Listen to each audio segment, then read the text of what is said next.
Since day one, we had this dream to have the motor and the gears unified all in one simple box put on the bike. When we first tested the Pinion MGU, we knew straight away we had a product in our hands that could redefine and reimagine the modern EMTB. Something completely different, silent, clean, quiet, a real pleasure to ride.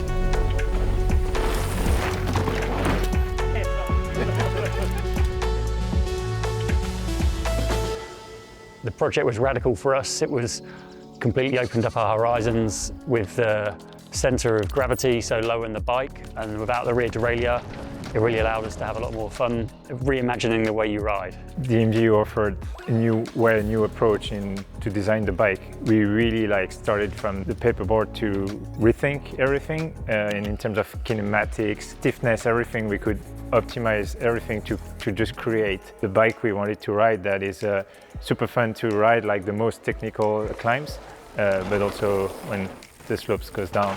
To me, the Pinion MGU allows us to reduce the unspun masses and to have a much more liberated suspension. So you have a lot of traction on the ground. Suspension works really well. That first moment you realise you can shift in the middle of a rock garden as you come through the berm or as you're mid-air on a jump, it really liberates your riding style. The belt drive riding experience, it's a different world. And in winter, you don't lube your chain, you don't have to clean anything, you just ride. You know this trail, where you have all those rocks, you enter and you have to just zigzag with this bike. You just go, right? You don't have to worry about anything happening on the rear on the bike.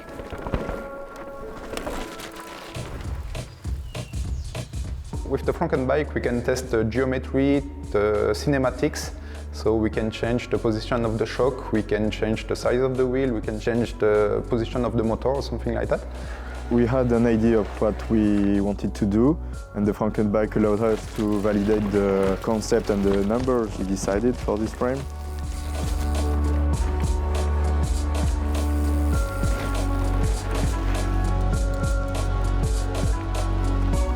We wanted to have a large capacity battery, but still have a nice and slim looking bike. Integrate everything nicely. And to do this, we had to create our own battery to really get the bike design as we wanted it to be.